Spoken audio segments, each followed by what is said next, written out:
Wassalatu wassalamu ala rasulillah Sayyidina maulana Muhammad ibn Abdillah Wa ala alihi wa ashabihi wa man tabi'udah. Qalu subhanak la ilma lana illa ma 'allamtana innaka antal alimul hakim.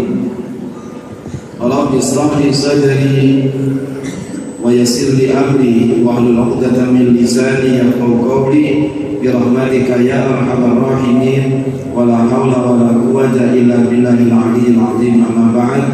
Alhamdulillah, subhanallah wa syukurillah. Sama-sama kita panjatkan puji syukur kita kehadirat Allah Subhanahu wa taala. Pada hari ini kita masih diberikan nikmat oleh Allah Subhanahu wa taala, nikmat panjang umur dalam keadaan iman Islam, nikmat sehat, nikmat sempat diberikan kesempatan bersama-sama duduk di majelis ilmu. Mudah-mudahan ilmu yang kita pelajari jadi ilmu yang bermanfaat, yang menambahkan keimanan dan ketakwaan kita kepada Allah Subhanahu wa taala, insyaallah. Amin ya rabbal alamin. Jamaah yang dirahmati Allah Subhanahu wa taala, insyaallah saya dapat amanah untuk meneruskan pada malam hari ini ya. Kitab yang baru, yang pertama adalah berbungkai dengan akidah Ahlussunnah wal Jamaah. Sering dengar ya, dalam ceramahnya Ustaz Fauzi selalu menekankan pentingnya memantapkan akidah kita. Akidah yang jadi panduan kita adalah akidah Ahlussunnah wal Jamaah. Ya, akidah Ahlussunnah wal Jamaah. Akidah Ahlussunnah wal Jamaah adalah berpandukan kepada Imam Abu Musa al-Asy'ari dan juga Abu Mansur al-Maturidi.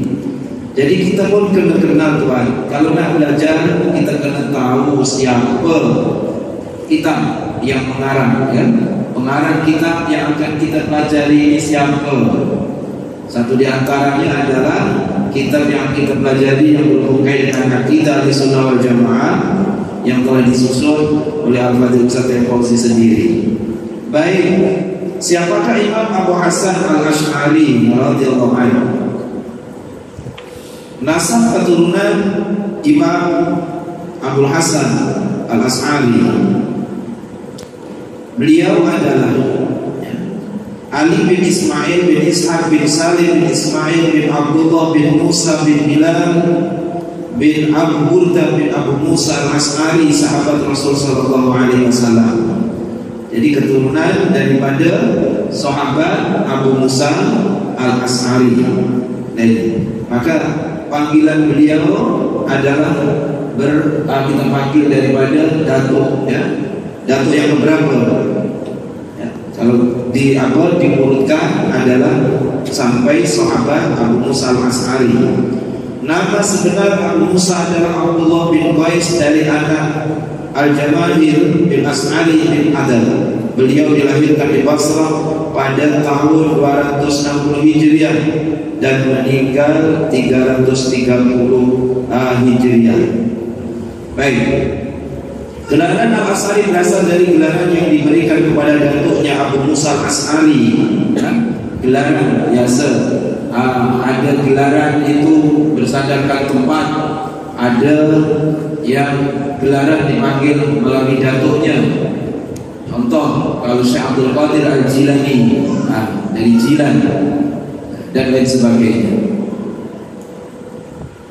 Mana As'ad adalah berambut, dikatakan bahwa beliau seorang yang berambut penuh ataupun rambut lebat sehingga keseluruhan badannya. Wallahu alam, ini kisah ya. Al-Asy'ari sya'run diambil daripada sya'run. Sya'run rambut, Al-Asy'ari berarti yang berambut lebat.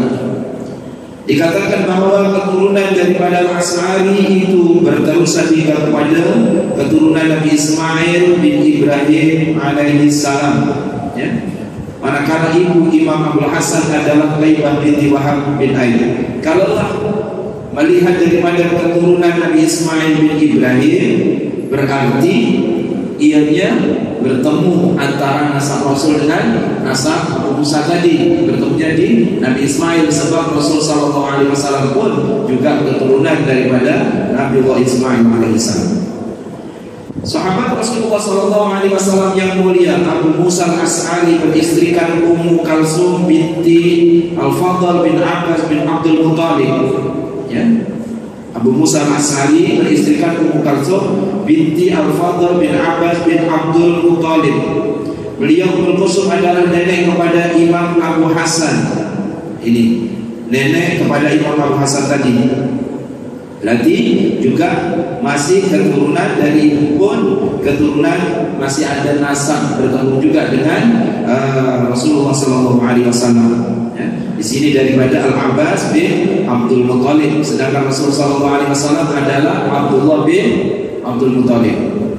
Baik, kemudian Bushra, ya, Bushra ataupun berita gembira, kabar gembira dengan kedatangan Abu Musa radhiyallahu anhu dan Ahlul Yaman sebagai isyarat kepada kehebatan ilmu Imam Abu Hasan al-Ash'ari, atau kabar gembira. Sabana kabar gembira ini daripada Rasulullah SAW sendiri. Ya. Diriwayatkan daripada Abu Hurairah radhiyallahu anhu telah berkata, telah bersabda Rasulullah SAW, al-imanu yamanin wal hikmatu yumaniyatin. Atakum ahlul yamani hum araqqa afidatin wa alyan quluban wa qadima al-asy'ariyun ma'hum Abu Musa. Yang bermaksud keimanan yang sebenarnya ialah iman ahli Yaman, dan hikmah sebenarnya yakni kebijaksanaan ialah hikmah daripada ahli Yaman. Akan datang kepada kaum ahli Yaman, mereka adalah orang-orang yang terlebih halus hati-hatinya dan tersangat lembut hati-hati mereka. Riwayat Imam Bukhari dan Muslim juga Imam At-Tirmidzi. Daripada hadis ini, tuan-tuan puan-puan yang dirahmati Allah, menunjukkan kehebatan ahli Yaman. Ya, ahli Yaman memang Yaman termasuk bumi yang bertuah. Salah satu ulama yang terkenal yang insyaallah besok malam akan bersama-sama masyarakat Singapura keturunan Yaman, yaitu Habib Umar Al-Hafiz, insyaallah bersama-sama di majlis di Masjid Sultan insyaallah. Jadi sebagaimana maklum, ramai ulama-ulama di Yaman, ya, terkenal dengan keturunan Rasul yang ramai berdomisili di sana, yang berada di Yaman.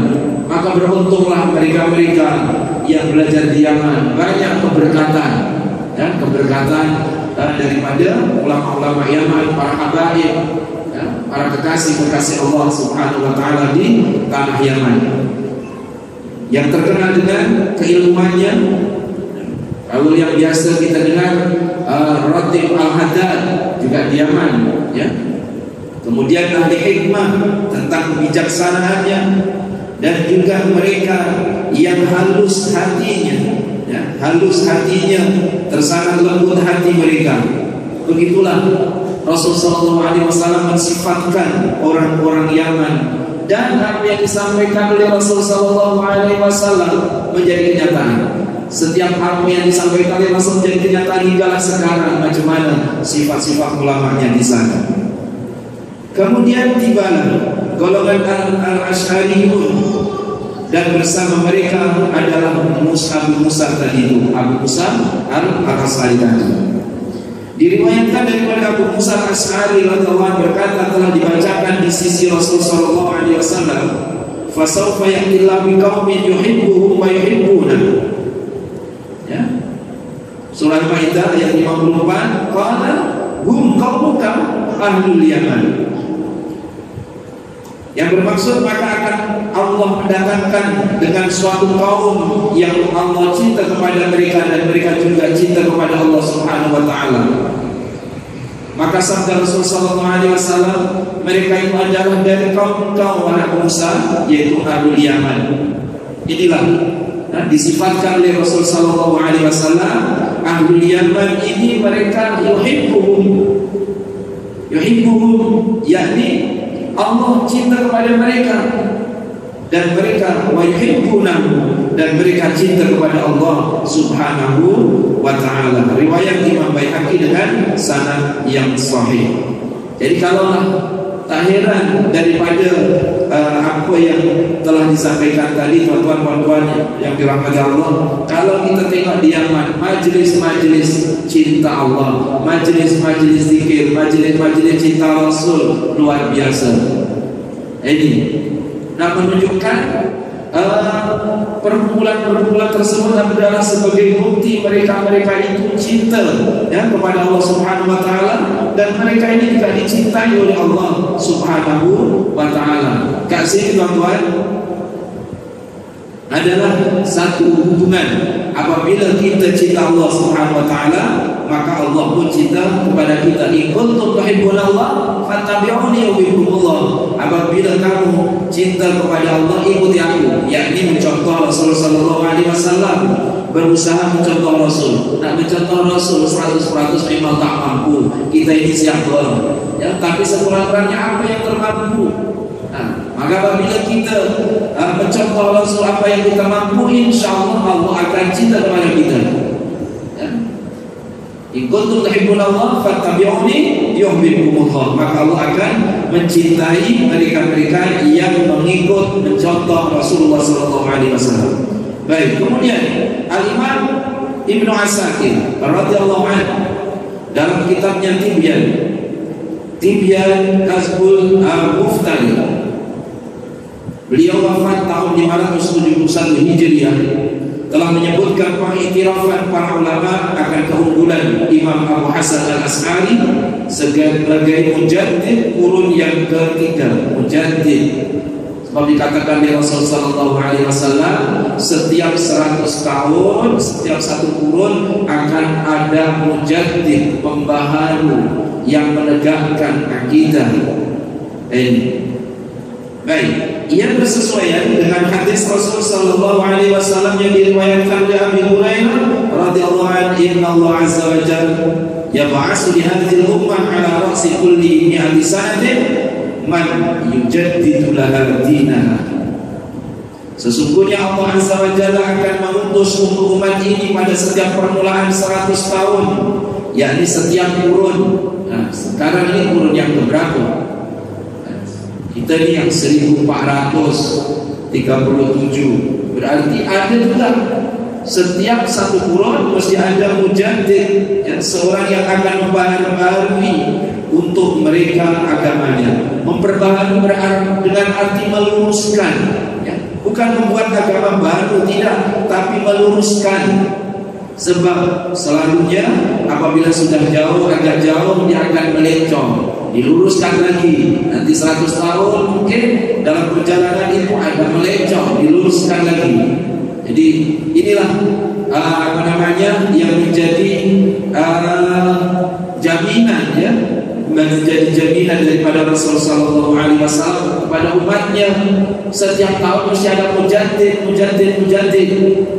Maka kita alhamdulillah puan-puan yang dirahmati Allah Subhanahu wa taala, walaupun kita ini jauh daripada Rasul sallallahu alaihi wasallam, namun insyaallah keyakinan kita mengikut jalan yang benar, ya, dari guru kita dari gurunya.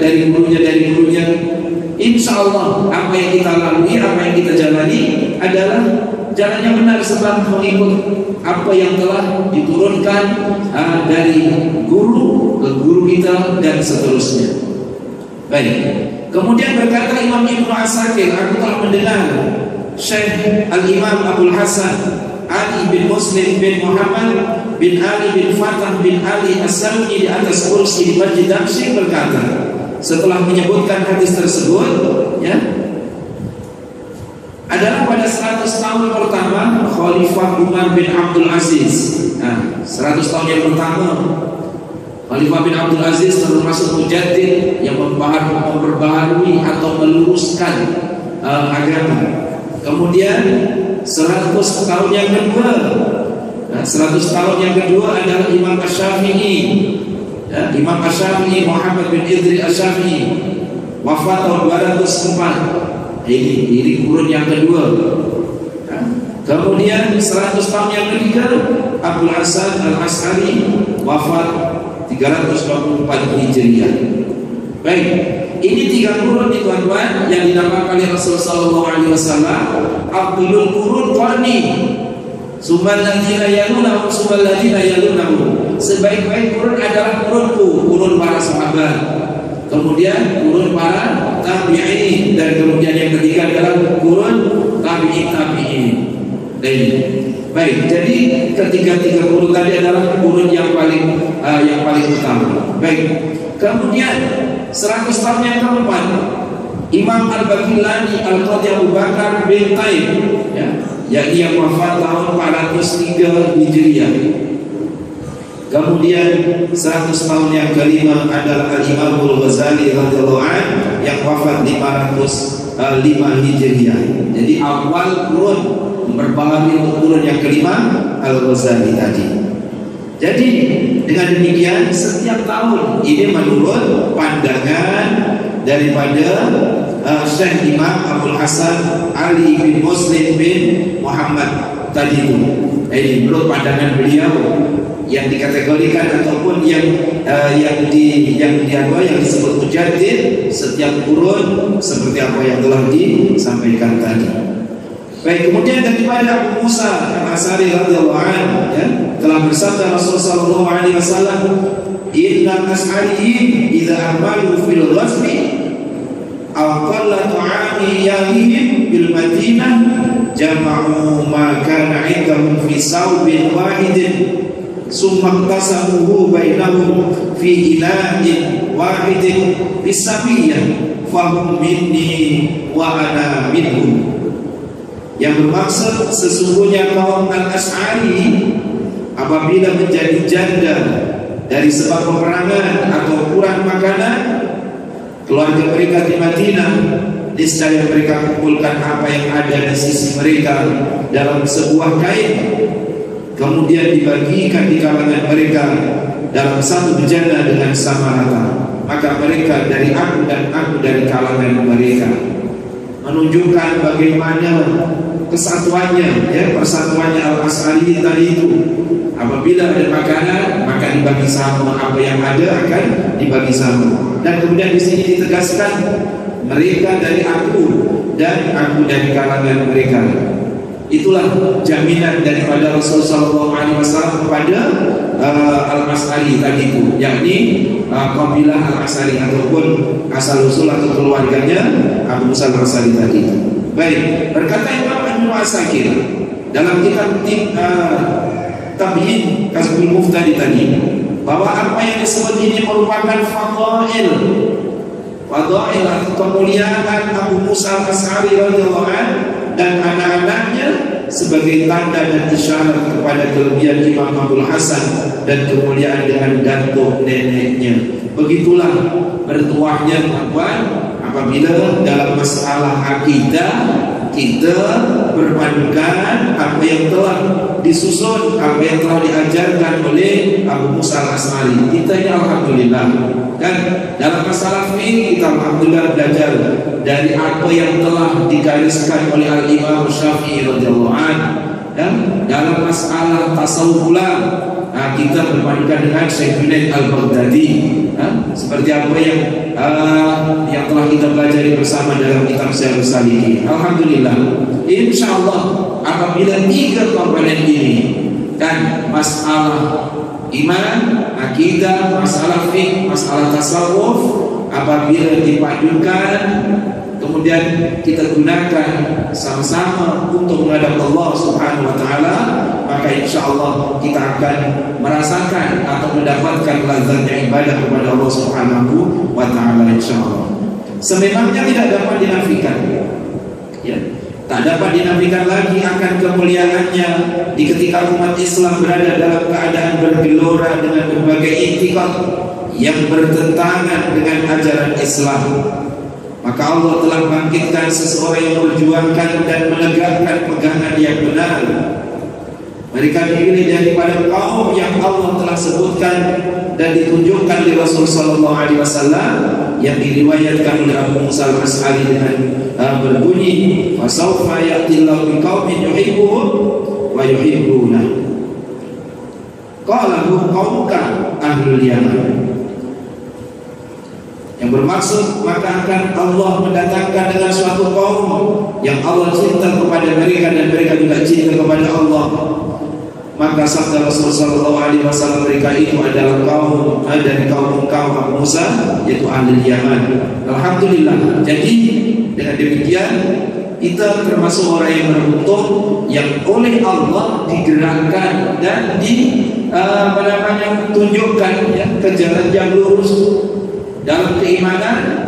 Kita alhamdulillah oleh Allah Subhanahu wa taala digerakkan untuk mengikuti ajaran akidah yang dibawa oleh Imam Abu Musa Al-Asy'ari. Sebagaimana maklum bagi kita kan akan pecah belah umat Islam ini menjadi 73 golongan. Nah ini 73 golongan dikatakan oleh Rasulullah semua akan berada di dalam neraka kecuali satu. Nah ini ma'ana alaihi wa ashabi. Siapa yang satu itu yang selamat? Yaitu mereka-mereka yang mengikuti jejak Rasul dan juga jejak para sahabat. Alhamdulillah. Kemudian ketakwaan Imam Abu Musa Al-Asy'ari, ya, Abu Hasan Al-Asy'ari, daripada kitab Tibyan Kanzul Muhtadi tadi, daripada sahabat pengarangnya Imam Ibn Asakir telah berkata, Abu Hasan As-Sam'a adalah Syekh Abu Hasan hampir 20 tahun bersolat subuh dengan wudu solat maghrib, dan beliau tidak menceritakannya kepada sesiapa. Tengok, wudu solat subuh dengan wudunya solat maghrib, ya? Wudu solat subuh dengan wudu solat maghrib, nak menunjukkan kepada kita macam mana keadaannya, ketakwaannya. Kalaulah kita jangankan maghrib sampai subuh, maghrib sampai isya pun nak tahan, susah. Dan ini menunjukkan ketakwaannya kepada Allah Subhanahu wa taala. Mulai maghrib sampai subuh tak buang angin, tak buang air. Nah ini satu di antara kelebihan, ya, kelebihan daripada Imam Abu Hasan Al-Asy'ari tadi itu. Demikian pula telah berkata Abu Imran Musa bin Ahmad bin Ali Al-Faqih, ya, berkata, aku telah mendengar daripada ayahku berkata, aku telah berkhidmat kepada Imam Abu Hasan di Basrah beberapa tahun lamanya, dan aku telah mempergaulinya di Baghdad sehingga dia wafat. Maka tidak aku temui seorang yang lebih wara daripadanya, dan tidak ada seorang yang menundukkan pandangan lebih daripadanya, dan tidak ada seorang syekh yang lebih malu dalam perkara dunia, dan tidak ada seorang lebih rajin dalam perkara akhirat daripadanya. Begitulah siapa namanya, Abu Imran, ya, bin Ahmad bin Ali Al-Faqih menceritakan bagaimana kehebatan tanda-tanda ketakwaan Syekh Abu Musa Abu Hasan Al-Asy'ari tadi. Sebab mereka yang mengenali adalah mereka yang rapat, ya. Sebab beliau menjadi khadam atau pembantu. Biasanya ulama-ulama ini ada seseorang yang senantiasa berbakti, ya, mengabdi. Kemanapun syekh itu pergi, dialah kadang-kadang yang membawakan kitabnya. Kalau naik contoh pergi ke majelis, dialah yang akan mengangkatkan selipanya. Maka beruntunglah orang yang seperti ini, yang senantiasa bersama dengan guru untuk dapat banyak keberkatan dari khidmahnya kepada guru tadi, sehingga apa dalam kehidupan harian gurunya dia mengetahui, kemudian dia mencontohinya. Ini maka satu di antaranya apa yang dikatakan oleh Syekh Imran bin Ahmad tadi adalah beliau tidak temui seseorang yang lebih wara, ya, daripadanya. Pada zaman itu Syekh Abu Hasan Al-Asy'ari adalah di antara para ulama yang paling wara, ya. Kemudian orang yang paling menundukkan pandangannya, tawadhu'nya. Kemudian dia seorang yang lebih pemalu, ya, dalam urusan dunia paling pemalu. Kemudian dikatakan juga yang terakhir lebih rajin, ya. Orang yang paling rajin terhadap perkara akhirat, ya, pada zamannya. Baik. Kemudian Imam Ibn Asakir juga meriwayatkan lagi dengan sanadnya melalui Bandar bin Al-Husain yang pernah berkhidmat kepada Imam Abdul Hasan di Basrah. Beliau berkata, adalah Imam Abdul Hasan menyerah hidupnya hanya di atas peninggalan wafat datuknya Bilal bin Abu Bundah bin Abu Musa yang diwakafkan untuk keturunannya, dan adalah nafkahnya pada setiap tahun 17 dirham. 1 tahun 17 dirham. Nak menunjukkan kesederhanaan Syekh Imam Abu Hasan Al-As'ari tadi. Jadi ada mengambil daripada hasil daripada wakaf datuknya. Kalau 17 dirham ni berapa lah 1 tahun, tuan-tuan? Boleh kita bayangkan bagaimana kesederhanaan Al-Imam Abu Hasan Al-As'ari dalam kehidupan seharian. Baik, kemudian memadailah dengan apa yang tersebut daripada keturunan sahabat yang mulia ini. Beliau daripada kalangan kaum yang dicintai oleh Allah Subhanahu wa ta'ala, dan ditambah lagi kemuliaan bagi Imam Abdul Hasan Al-As'ari sebagai ulama yang berada dalam kurun yang telah dipuji Rasulullah SAW, seperti yang diriwayatkan oleh Abu Hurairah radhiyallahu anhu, khairu ummati qarni summal ladzina yalunahum summal ladzina yalunahum. Begitulah ya, khairu ummati qarni summal ladzina yalunahum summal ladzina yalunahum.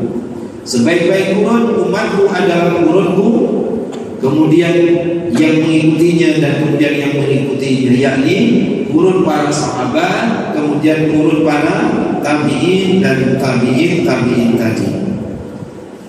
Kemudian jamaah yang dirahmati Allah Subhanahu wa ta'ala, kita dibagi dulu ya waktunya sedikit lagi. Kehebatan ilmu Imam Abu Hasan Al-As'ari. Telah menukil Imam Ibn Asakir daripada sanadnya dari beberapa ulama, di antaranya Imam Abdul Qasim Al-Usairi yang berkata, telah sepakat sekalian ulama hadis bahwa Imam Abdul Hasan Al-As'ari radhiyallahu anhu adalah dari kalangan ulama hadis. Jadi Abu Musa Al-As'ari tadi bukan setakat ahli akidah saja ya, muhaqqiqin, ahli akidah, tapi beliau juga termasuk golongan hadis ataupun muhaddisin. Dan mazhabnya adalah mazhab ahli hadis ya. Beliau berbicara dalam usul agama di atas jalan ahli sunnah, dan beliau telah menolak sekalian yang menentang ahli sunnah daripada golongan yang sesat dan bid'ah. Begitulah perjuangan di awal-awal perjuangan Syekh Imam Abdul Hasan Al-As'ari ya, menentang mereka-mereka yang golongan ingkar, yang sesat ataupun juga yang bid'ah tadi. Dan beliau merupakan pedang yang tajam terhadap golongan tersebut dari Mu'tazilah. Ini yang terkenal, yang meluruskan akidah ya, sehingga hujah-hujah beliau dapat mengalahkan Mu'tazilah ya, mengalahkan Mu'tazilah yang diibaratkan sebagai apa? Merupakan pedang yang tajam, sebab setiap hujahnya dapat menundukkan, dapat mengalahkan golongan Mu'tazilah tadi, Rawafid dan sebagainya. Maka sesiapa yang mencerca Imam Abdul Hasan, dia sebenarnya telah mencerca keseluruhan ahli sunnah wal jamaah. Sebab ahli sunnah wal jamaah masalah akidah yang berpandukan dari apa yang telah diajarkan oleh Abu Musa Al-As'ari tadi. Demikian juga kata-kata seumpama itu telah disebutkan oleh ramai ulama besar. Sesiapa yang ingin melihatnya silakan merujuk kitab Tabyin Kazmul Muftari tadi oleh Imam Ibn Asakir. Jadi kalau kita ingin lebih tahu, kita kena carilah ya kitab Tabyin Kazmul Muftari tadi, untuk supaya lebih tahu mengenal siapa dan mengenal kehebatan Syekh Imam Abdul Hasan Al-As'ari tadi.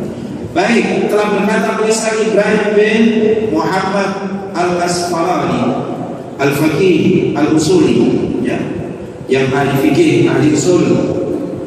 Dia mengatakan, aku di sisi Syekh Abdul Hasan Al-Bahili seperti setetes air di tengah lautan, Dan berkata Imam Abdul Hasan Al-Bahili, aku di sisi Syekh Abdul Hasan Al-As'ari seperti setetes air di tengah lautan. Begitulah tawaduknya ulama-ulama dulu, tuan-tuan.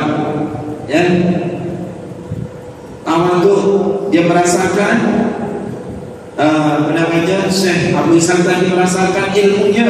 Kalau dibanding dengan Syekh Abu Hasan Al-Bahili, sebagaikan setetes air di lautan. Sedangkan Syekh Abdul Hasan Al-Bahili mengatakan ilmunya kalau dibanding dengan ilmunya Syekh Abu Hasan Al-As'ari seperti setetes air di tengah lautan. Tawadhu, ya, tawadhu. Maka itu dikatakan man tawadhu Allah wa man takabbara Allah. Siapa yang tawadhu Allah akan angkat derajatnya, dan siapa yang takabbur Allah akan turunkan derajatnya. Yang terakhir berkata Imam Ibn Asakir, memadaikan sebagai suatu kemuliaan untuk Imam Abu Hasan dengan pujian dan sanjungan para ulama umat ini terhadapnya, dan tidak akan memberi madarat akan kemuliaan itu dengan cercaan orang-orang yang kurang faham dalam agamanya. Jadi dah cukup bagi kita cerca macam-macam pun. Sekarang macam-macam orang yang mencerca Abdul Hasan Al-As'ari, tapi cercaan itu tidak akan mengurangi kemuliaan Syekh Abu Hasan Al-As'ari, sebab memang beliau orang yang mulia sebagaimana apa yang telah diterangkan oleh Syekh Imam Ibn Asakir dengan bermacam-macam sanad yang menunjukkan akan kehebatan, kemuliaan, kemudian ketakwaan, ya, Syekh Abu Hasan Al-As'ari. Maka sekali lagi kita alhamdulillah masalah akidah kita mengikuti seorang ulama, dikatakan ulama muhaddis, seorang ulama yang telah disifatkan oleh Rasulullah SAW dari golongan yang baik, dari golongan yang hebat-hebat tadi, golongan yang hatinya bersih, kemudian yang lembut hatinya dan lain sebagainya. Maka mudah-mudahan teman-teman, keimanan kita perlu kita jaga, ya, sebab sekarang ada banyak yang ingin mempengaruhi akidah kita, ya. Maka kita kena jaga akidah kita, khususnya akidah anak-anak kita kena jaga, jangan sampai terpisah. Sebab akidah kalau terpisah, maka kita khawatirkan mati dalam keadaan su'ul khatimah. Maka kita kena hati-hati masalah akidah, ya? Akidah mesti perlu dijaga. Al-iman yazid wa yanqus, iman kadang naik, kadang tambah, dan kadang berkurang. Kita sering diingatkan.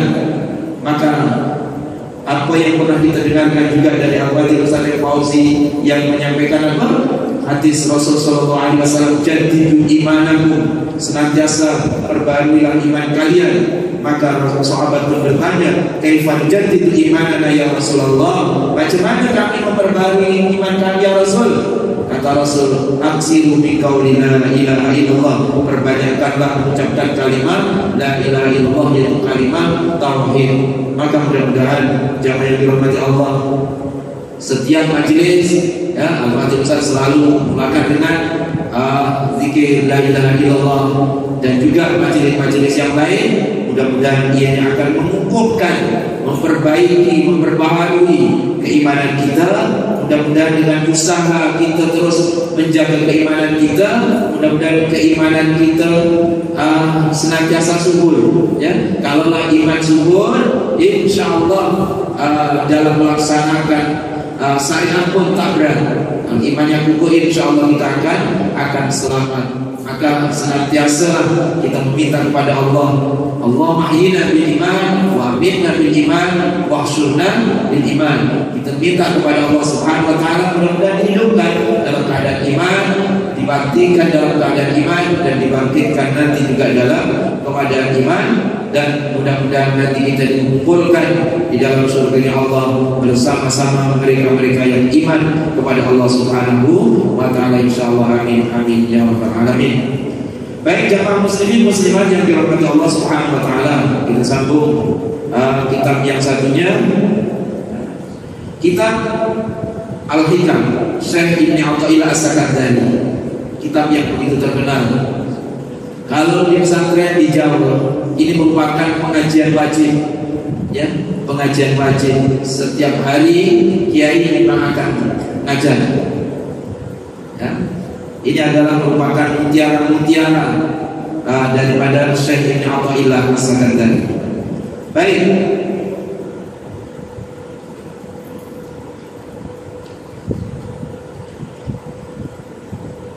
Sambungannya adalah muka surah 3, ya. Muka surah 3 yang masih berhubung kait dengan definisi ilmu tasawuf ataupun ilmu tauhid, sebagaimana yang dikatakan oleh Al-Junaid Al-Baghdadi tadi. Jadi kita ulang sedikit ya di atas. Haknya, yang definisinya adalah mengenal Allah, sehingga antara dengan Allah tidak ada perantaraan, hubungan dengan Allah tanpa perantara. Dengan arti kata tuan-tuan, kita meyakini bahwa Allah senantiasa bersama kita. Ya? Fa idza sa'alaka 'ibadi 'anni fa inni qarib. Kalaulah mereka tanya tentang aku Muhammad, katakan fa inni qarib, sesungguhnya aku ini sangat dekat. Dekatnya Allah kepada kita adalah hakikatnya aqrabu min hablil warid, dan lebih dekat daripada kedua urat yang ada di kanan kiri kita ini dah melekat. Allah nak menggambarkan bagaimana dekatnya Allah dengan kita. Bagi mereka yang merasakan kedekatannya, insya Allah senantiasa ingat. Ya, tapi bagi mereka yang dilupakan oleh Allah, dia tak rasa akan kehadiran Allah Subhanahu wa ta'ala. Yang nomor 2, melakukan semua akhlak yang baik menurut sunnatul Rasul dan meninggalkan semua akhlak yang rendah. Ini diantara definisi tasawuf adalah penekanannya adalah dalam akhlak, ya. Akhlak menurut sunnah Rasul. Akhlak apa? Akhlak semuanya.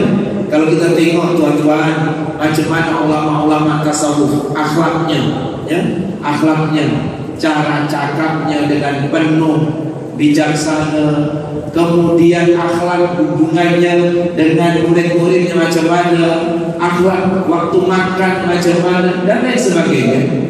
Yakni setiap hal ihwannya itu adalah merupakan menurut sunnah Rasul Sallallahu Alaihi Wasallam. Sedaya upaya mengikuti sunnah Rasul Sallallahu Alaihi Wasallam. Maka banyak apabila masuk bulan Maulid kita akan bacakan Syama'il Muhammadiyah, contoh akhlaknya Rasul, cara bercakap macam mana, cara makan Rasul macam mana, cara berpakaian Rasul macam mana. Ini diantara tanda-tanda yang orang tasawuf tadi itu. Tapi kita tidak terfokus pada zahir saja. Ada orang yang kononnya mencontoh Rasul dari segi pakaiannya saja, tapi perilakunya, akhlak yang lain tak mencontoh Rasul. Contoh lah ya, tapi pergaulannya tak macam Rasul. Rasul salah satu sifatnya wa in husma yasmu wa la tujawid. Apabila dicaci Rasul, dia tak pernah marah. Agak-agak kita boleh tak, kalau orang mencaci maki kita diam, kita senyum. Susah, berat. Ya, dari segi yang zahir saja kita mencontoh Rasul ini berat. Ini kami pula mencontoh batiniahnya, mengikuti batiniahnya, penyabarnya, kemudian apa? Contoh lagi khaufnya, takutnya kepada Allah. Susah.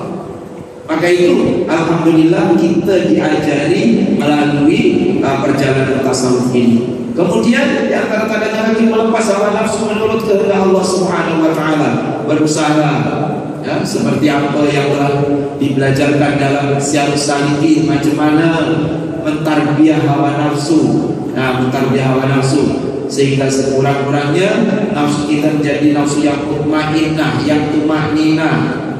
Diberi ujian pun tak pernah keluh kesah, menjadi seorang yang penyabar, menjadi seorang yang syukur. Alhamdulillah.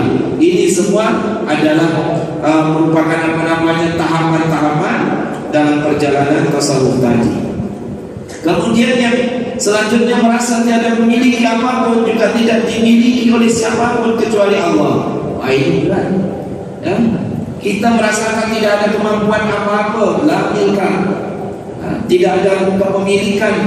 Kita meyakini bahwa semuanya adalah milik Allah Subhanahu wa taala. tidak merasa memiliki apapun.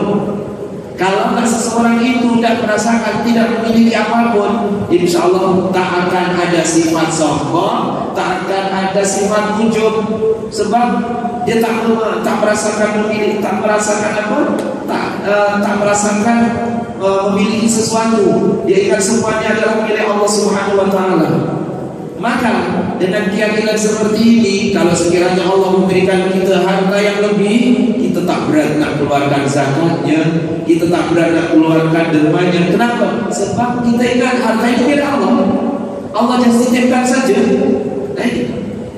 Kemudian contoh perbuatan, maka itu yang menjadi panduan kita, pegangan kita, yang menjadi keyakinan kita, yang perlu kita tanamkan, yang perlu kita suburkan adalah la haula wala quwwata illa billah. Tidak ada kekuatan untuk melaksanakan taat, tidak ada kemampuan untuk menjauhi maksiat kecuali atas pertolongan Allah Subhanahu Wa Taala. Adapun acaranya apa? Acaranya orang tasawuf itu apa? Di sini dikatakan yaitu mengenal asma Allah dengan penuh keyakinan, ya. Mengenal asma Allah, walillahil asmaul husna fad'u biha. Allah Subhanahu Wa Taala memiliki nama yang indah-indah, maka doalah dengannya. Tapi dengan keyakinan. As-Sami', zat yang Maha mendengar. Al-Basir, ya? Maka hakikatnya bagus kalaulah kita membiasakan anak cucu kita dengan dendangan lagu Asmaul Husna, itu bagus. War-Rahmanur Rahim, Al-Malikul Qudus sampai akhir. Mari katakan man ahsaha dakhala jannah. Siapa yang hafal akan masuk surga. Hafal, kemudian diyakini, ya? Kemudian direalisasikan, ya. Contoh Al-Ghaffar, Allah Subhanahu Wa Taala Maha Pemaaf. Maka kita ingin juga mengeterapkan sifat pemaaf dalam diri kita. Kalau orang buat salah kepada kita, minta maaf, kita berusaha untuk memaafkan, sebab ingin mengeterapkan salah satu asma Allah tadi. Kemudian sehingga menyadari sifat-sifat dan amal Allah di alam semesta ini, bahwa kita menyadari segala-galanya ini adalah karena Allah Subhanahu Wa Taala. Al-Khaliq, contoh Allah Al-Khaliq, segala-galanya adalah ciptaan Allah Subhanahu Wa Taala. Semuanya ada berhubung kait dengan asma atau nama-nama sifat, nama-nama Allah Subhanahu Wa Taala dan sifat-sifat Allah Subhanahu Wa Taala. Mari katakan af'alnya Allah. Kita meyakini bahwa segala-galanya ini adalah perbuatan Allah Subhanahu Wa Taala. Kan? Semuanya adalah perbuatan Allah Subhanahu Wa Taala. Kita hakikatnya tak ada gerakan apa-apa, yang menggerakkan kita pun Allah Subhanahu Wa Taala. Maka dengan demikian kita senantiasa bersyukur, ya. Kalau Allah Subhanahu Wa Taala tak gerakkan, kita letakkan sampai ke meja hasanah. Semuanya adalah atas iradah daripada Allah Subhanahu Wa Taala. Nah, semuanya telah ditentukan oleh Allah Subhanahu Wa Taala. Baik. Sekarang ada pun gurunya. Siapa yang menjadi guru, maha guru kita tasawuf ini siapa? Perjalanan tasawuf ini siapa gurunya? Maka Nabi Muhammad SAW yang telah mengajarkan melalui wahyu dan melaksanakannya lahir batin sehingga diikuti oleh para sahabat. Hanya saja mungkin zaman Rasul tak disebutkan tasawuf, kan? Tak disebutkan tasawuf. Sebab timbulnya nama, oh ini fiqh, ini tauhid, ini hadis, ini tasawuf bukan zaman Rasul.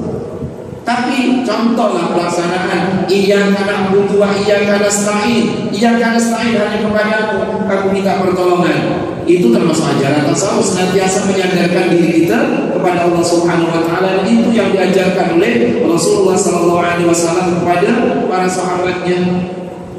Sehingga dengan keyakinan itulah yang senantiasa menyadarkan segala-galanya kepada Allah Subhanahu Wa Taala. Maka dengan keyakinan bahwa Allah bersama kita, Allah melihat kita, maka insya Allah kita akan terselamat, ya, daripada terjerumus kepada perkara-perkara yang tidak baik. Baik, ada manfaatnya apa manfaatnya belajar tasawuf? Zaman modern pun tak perlu belajar tasawuf ke? Belajar IT sudah, belajar matematik. Apa manfaatnya? Setiap ilmu mesti bermanfaat.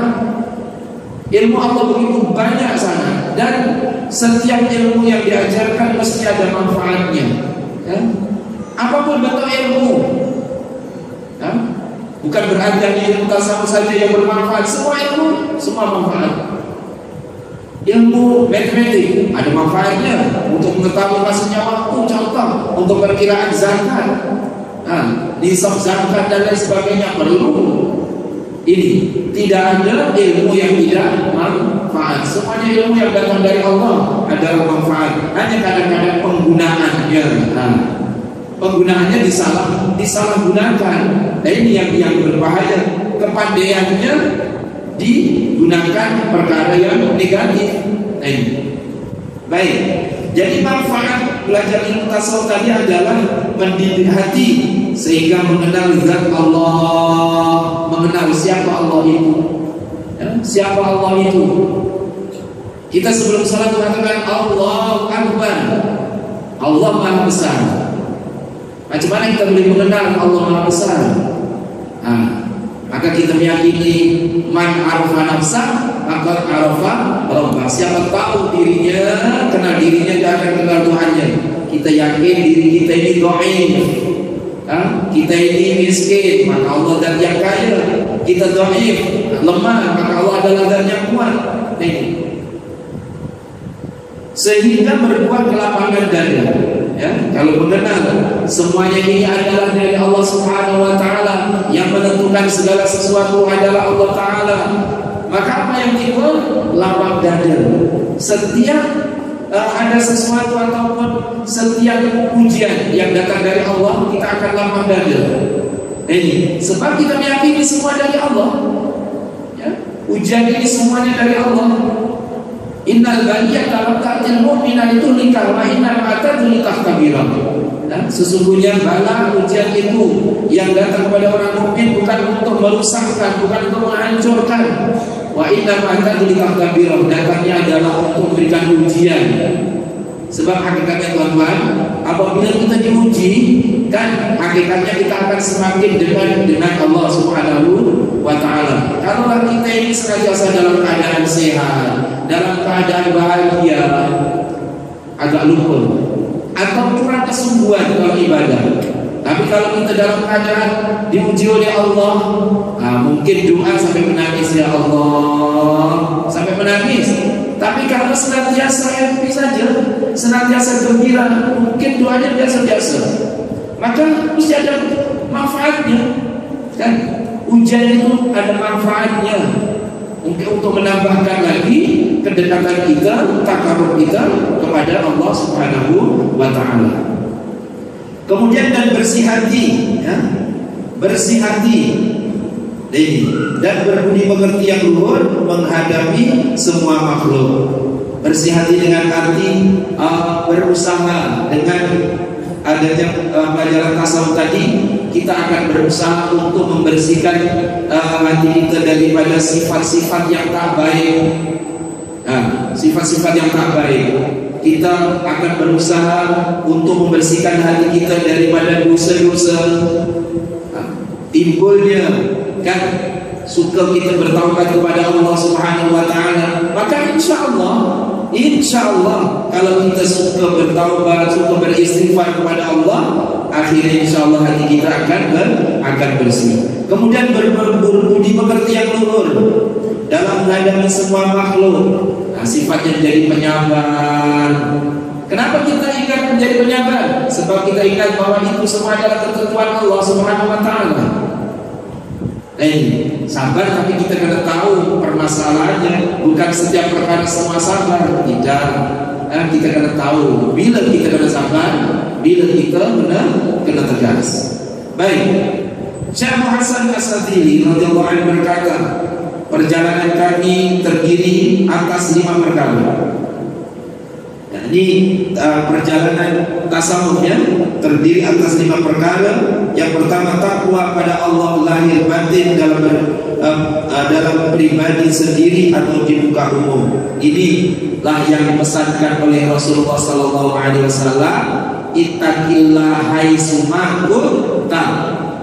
Kan, takwalah kamu kepada Allah dimanapun kamu berada, sama ada dalam keadaan bersendirian atau di muka umum.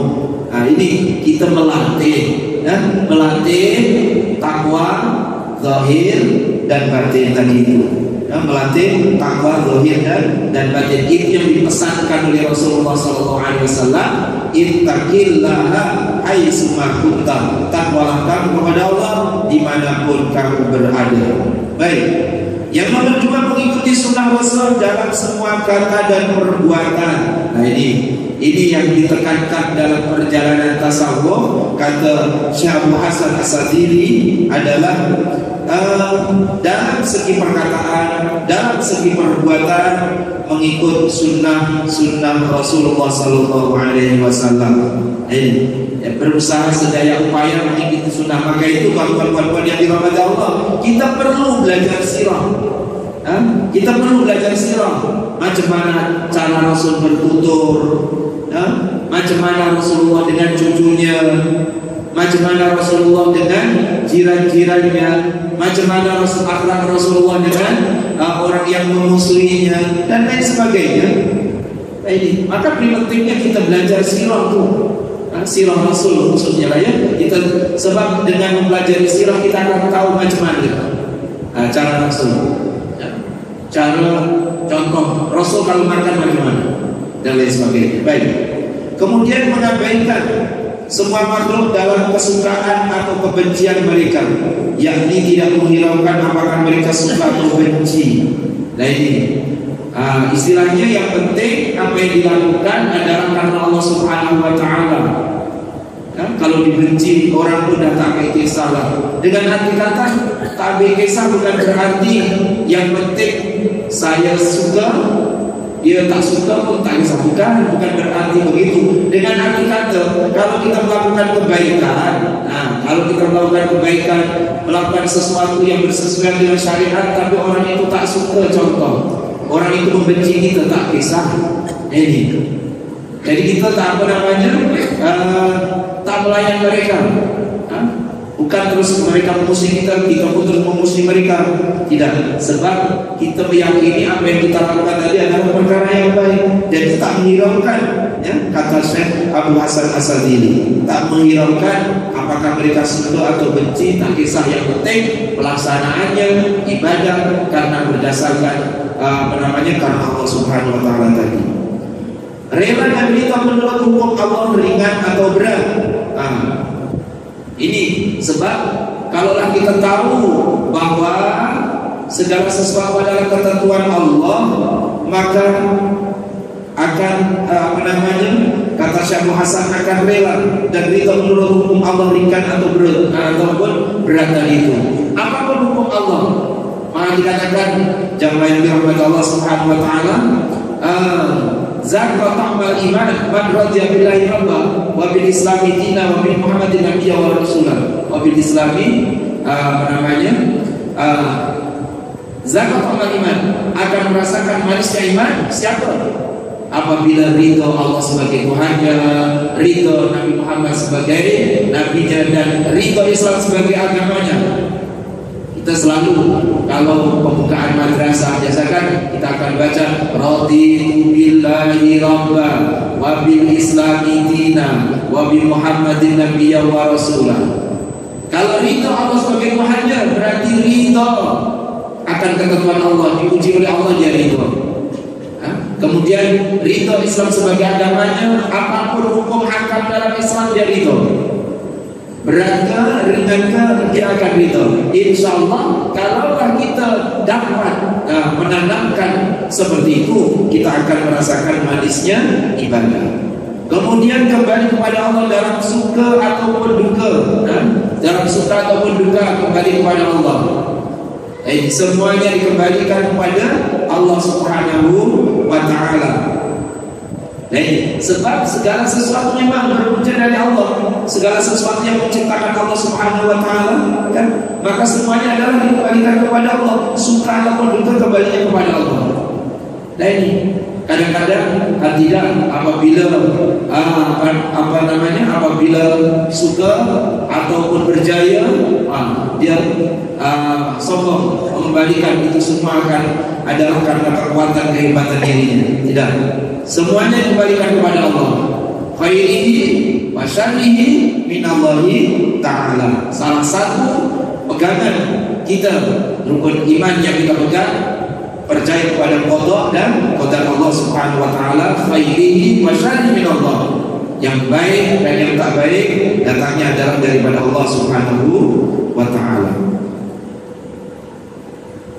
Maka untuk melaksanakan takwa harus berlaku warok, ya, supaya betul-betul takwa, supaya betul-betul digolongkan di antara mereka-mereka yang takwa kepada Allah, maka harus berlaku warok, kehati-hatian, yakni menjauhi semua yang makruh, subhat dan haram. Agak-agak berat kan?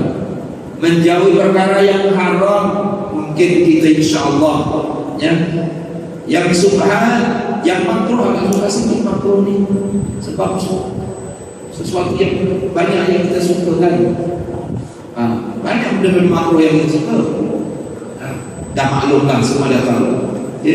Tak suka, berat lagi. Tapi macam mana pun akan berusaha sedaya upaya menjauhi yang makruh, yang subhat dan yang haram. Ini perjalanan kalau ingin kita mendapatkan ketakwaan yang sebenarnya tadi itu. Baik, dan tetap istiqomah dalam mentaati semua perintah. Jadi tetap tabah, tidak berubah, ya, istiqomah. Innal ladzina qalu rabbuna Allah tsumma istaqamu tatanazzalu 'alaihimul malaikah. Sesungguhnya orang-orang yang mengatakan Tuhanmu Allah, kemudian dia istiqomah. Istiqomah apa? Istiqomah dalam mentaati semua perintah semampu-mampunya, kan? Bukan kadang-kadang buat, kadang tak buat, tidak. Kita istiqomah. Mari katakan istiqomah khairun min alfi karamah. Istiqomah lebih baik daripada 1000 karamah. Yakni tetap tabah, tidak berubah, ya, tetap tabah, tidak berubah. Apapun yang terjadi, apapun cobaan, tetap berusaha sedaya upaya untuk melaksanakan perintah-perintah Allah Subhanahu wa taala. Maka itu contoh dalam masalah salat yang dirahmati Allah Subhanahu wa taala. Allah memberikan perintah hanya semampu kita, kan? Siapa yang mampu berdiri, tak mampu berdiri duduk, dan seterusnya. Itu semua adalah untuk supaya kita istiqomah dalam melaksanakan perintah Allah Subhanahu wa taala. Istiqomah ini berat, ya, istiqomah ini berat. Maka dikatakan dalam satu hadis Rasulullah sallallahu alaihi wasallam ditanya, sampaikan kepada kami yang Rasul tentang Islam. Kemudian supaya selepas itu kami tak perlu lagi bertanya kepada yang lain. Maka dikatakan, kata Rasul, Qul amantu billah summas taqi. Katakan, amantu billah, aku iman kepada Allah summas taqi. Kemudian istiqomahlah. Istiqomah tadi itu, istiqomah dalam mentaati perintah-perintah Allah Subhanahu wa taala, dan juga istiqomah dalam menjaga keimanan. Insya Allah dengan mentaati perintah Allah itu termasuk salah satu usaha untuk menjaga keimanan kita. Sebab salah satu perkara yang mengukuhkan keimanan kita adalah dengan taat mentaati perintah-perintah Allah Subhanahu wa taala. Wa rujihat ziyadatul imani bima tazidu ta'atul insani. Pendapat yang mengatakan iman ini akan bertambah adalah pendapat yang umum. Bima tazidu ta'atul insani, tambahnya keimanan disebabkan tambahnya ketaatan manusia. Jadi ketaatan kita kepada Allah akan menambah, mengukuhkan lagi keimanan kita kepada Allah Subhanahu wa ta'ala. Oleh yang demikian, jamaah yang dirahmati Allah Subhanahu wa ta'ala, sekali lagi mudah-mudahan Allah Subhanahu wa ta'ala senantiasa menetapkan hidayah kepada kita. Dan jangan lupa apabila selepas salat, jangan lupa berdoa, Rabbana la tuzigh qulubana ba'da idh hadaitana wa hab lana min ladunka rahmah. La tuzigh qulubana, janganlah engkau besokkan kami ya Allah setelah engkau berikan hidayah. Sebab Allah Subhanahu wa ta'ala ini Maha Kuasa membolak-balikkan hati kita. Nah ini, maka kita senantiasa minta ya muqallibal qulub, sabbit qulubana ala dinika wa ala ta'atik. Wahai zat yang membolak-balikkan hati, tetapkanlah hati kami senantiasa mengikuti agamamu dan taat kepadamu. Begitulah jamaah yang dirahmati Allah Subhanahu wa ta'ala. Baik. Kemudian tambah sedikit. Dan untuk melaksanakan sunat Rasul, ya, harus selalu waspada dan melakukan budi pekerti yang baik. Nah ini. Jadi satu di antara tanda sunatul Rasul adalah senantiasa selalu waspada dan melakukan budi pekerti yang baik, budi pekerti yang luhur. Apa budi pekerti yang luhur? Macam-macam. Contohnya lah Rasulullah tawaduknya macam mana, penyabarnya macam mana, kemudian ketaatannya macam mana. Nah ini, jadi budi pekerti yang luhur, pemaafnya macam mana. Baik, kemudian dan untuk melaksanakan tidak hina kepada makhluk dengan sabar dan tawakal, berserah diri kepada Allah. Ya, apabila dicaci, dimaki, apabila kita dah yakin apa yang kita lakukan ini benar, kemudian orang lain mencaci maki kita, jangan hiraukan, sabar, ya, sabar. Maka itu Allah Subhanahu wa ta'ala mengajarkan kepada kita, wasbir kama sabara ulul azmi minar rusul, sabarlah kamu sebagaimana sabarnya kalangan ulul azmi daripada Rasul. Selain daripada sabar, tawakal, serah kepada Allah. Serah kepada Allah. Wa may yatawakkal 'ala Allah fa huwa hasbuh. Siapa yang tawakal kepada Allah, serah diri kepada Allah, Allah lah yang akan mencukupinya. Kemudian dan untuk melaksanakan rela ataupun ridha pada Allah dengan terima dia qanaah, tidak rakus dan menyerah kepada Allah Subhanahu wa ta'ala. Jadi melatih, ya, melatih hati kita qanaah. Qanaahnya apa? Lapang dada dengan apa yang ada. Lapang dada dengan apa yang ada. Jadi ridha dengan apa yang telah ditentukan oleh Allah Subhanahu wa ta'ala. Jadi semuanya ada latihannya, ya, latihannya supaya kita ridha, maka kita latih dengan terima. Macam mana kita boleh terima? Sebab kita tahu bahwa segalanya itu adalah ditentukan oleh Allah Subhanahu wa ta'ala. InsyaAllah dengan demikian kita akan ridha, kita akan rela dengan apa juga ketentuan Allah Subhanahu wa ta'ala. Baik. Dan untuk melaksanakan, yakni kembali kepada Allah Subhanahu wa ta'ala dalam suka dan duka dengan bersyukur. Bersyukur dalam duka dan berlindung kepadanya dalam duka. Baik. Apabila dalam keadaan baik, dalam keadaan gembira, bersyukur kepada Allah Subhanahu wa ta'ala. Dan apabila dalam keadaan duka, senantiasa berlindungnya kepada Allah Subhanahu wa ta'ala. Maka Rasulullah sallallahu alaihi wasallam mengatakan, ajaban li amril mu'min. Saya begitu kagum dengan urusan orang-orang yang beriman ini. Inna amrahu kullahu khair. Sesungguhnya semua perkaranya orang-orang yang beriman ini baik-baik berlaku. Kenapa baik-baik berlaku? Apabila mendapatkan kebaikan, dia bersyukur. Dan apabila mendapatkan sesuatu yang tak disukai, maka dia sabar. Maka itulah hakikatnya tuan-tuan yang dirahmati Allah Subhanahu wa ta'ala. Dalam kehidupan kita tak lari dari satu di antara dua, sama ada menyenangkan atau menyedihkan, kan? Sama ada kita suka atau tak suka. Maka insya Allah kalau orang beriman, kalau sedang menghadapi perkara yang sukar, maka dia kembalikan ini semua adalah dari Allah Subhanahu wa Ta'ala. Kalau menghadapi perkara yang menggembirakan, dikembalikan ini semua datang dari Allah Subhanahu wa Ta'ala, dan dia mensyukurinya. Apabila dia menghadapi perkara yang dia tak suka, maka dia sabar dan dia ridho terhadap apa yang sedang berlaku pada dirinya, sehingga apa juga yang terjadi, apa juga yang terjadi kepada kita, kita akan tidak lari daripada syukur dan sabar. Dua perkara ini tuan-tuan dalam kehidupan kita, kalau dua perkara ini telah kita tanamkan, maka insya Allah kita akan senantiasa merasakan satu ketenangan, satu ketentraman. Sebab kenapa kita syukur? Sebab semua datangnya dari Allah. Kenapa kita sabar? Sebab memang itu ujian Allah.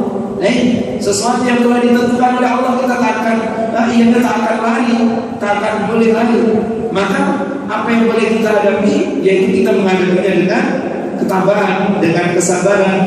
Bahkan kata Syekh Abdul Qadir Al-Jailani radhiyallahu anhu, "Fa in kunta ala mizalik faridho wa taraddu." Kalaulah kamu ingin lebih tinggi daripada itu, bukan setakat sabar, faridho, ridho dengan ujian dan merasakan nikmatnya ujian. Susah. Nak sabar dengan ujian aja berat, apatah lagi ridho dengan ujian, apatah lagi merasakan nikmatnya ujian.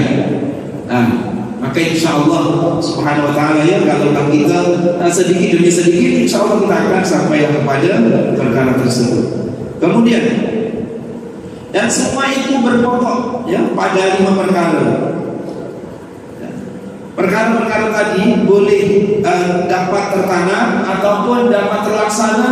Pertama mesti dengan semangat yang tinggi, dengan semangat yang tinggi. Dengan semangat yang tinggi, jadi kemauan untuk contohlah untuk beribadah harus dengan kemauan yang tinggi. Kalau tak ada kemauan, tak ada semangat, tak boleh. Tak boleh, mesti harus ada semangat. Contoh ingin beribadah mesti harus semangat. Contohnya kalau semangat itu tuan, kalau kita nak pergi jemputan kan, kita dah siap. 2 jam sebelumnya dah siap, kan?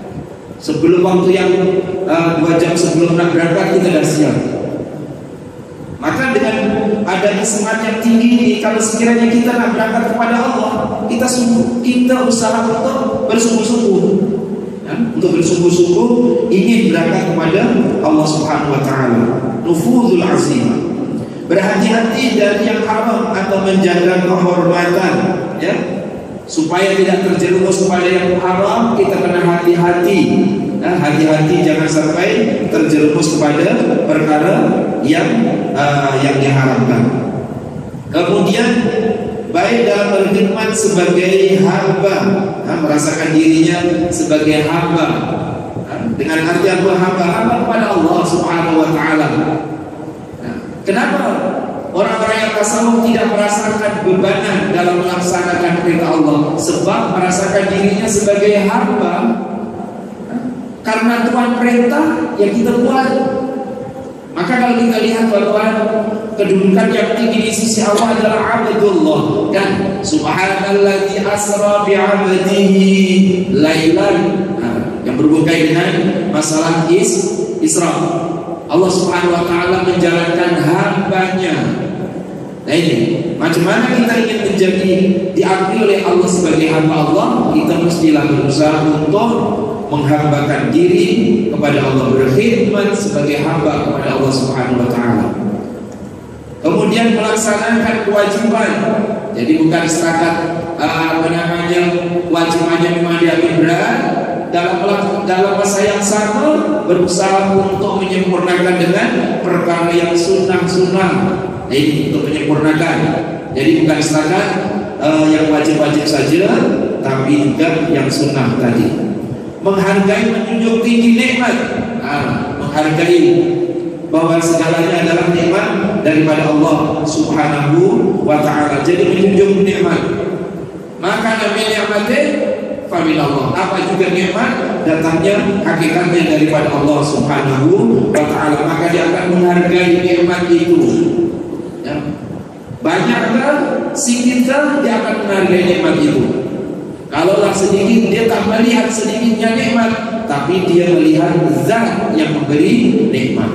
Maka siapa yang tinggi semangat, pasti naik tingkat derajatnya, ya, semangatnya kuat. Ini yang mendorong seseorang, contohlah dia tak uzur, tapi kepingin senantiasa, kepingin sholat jamaah ke masjid. Apa yang mendorong? Apa yang menjadikan kekuatan itu? Semangatnya itulah. Karena semangat itulah akhirnya dia terus berusaha.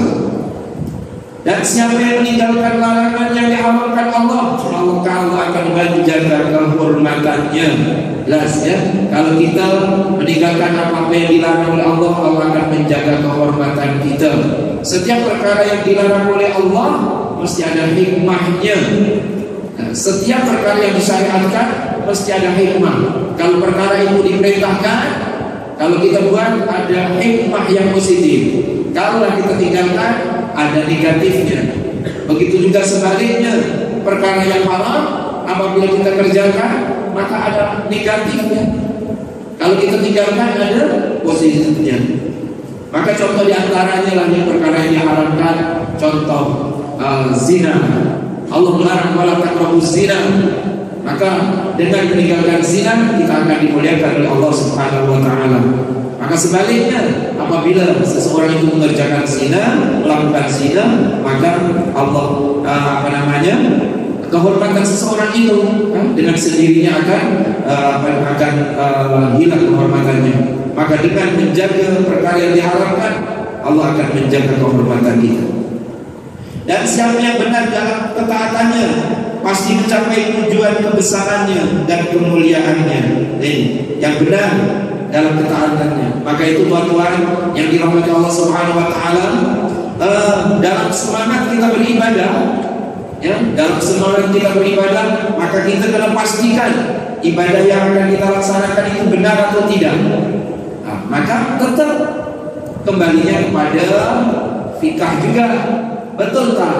Nah, syarat umumnya sudah dipenuhi atau belum? Semangat ibadahnya, tapi kalau syarat umum tak penuhi juga tak akan tercapai matlamatnya. Dan siapa yang melaksanakan tugas kewajibannya dengan baik, maka bahagialah hidupnya. Begitulah ya, yang dijanjikan. Dan siapa yang menjunjung nikmat berarti mensyukuri dan selalu akan menerima tambahan nikmat yang lebih besar.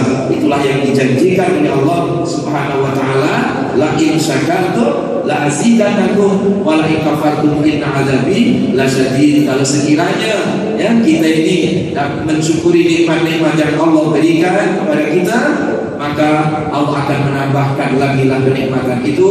Dan apabila kita mengkufurinya, Allah ingatkan bahwa azabku yang diazab Allah amatlah pedih. Maka mudah-mudahan jamaah yang dirahmati Allah, salah satu cara kita mensyukuri nikmat, diberi nikmat kesehatan, apa yang perlu kita lakukan dengan kesehatan itu? Kalaulah kita diberi nikmat kelebihan harta, apa yang perlu dilakukan daripada kelebihan harta yang Allah berikan itu? Maka mudah-mudahan kita senantiasa minta pertolongan kepada Allah Subhanahu wa taala. Tanpa pertolongan dari Allah kita susah untuk mensyukuri nikmat.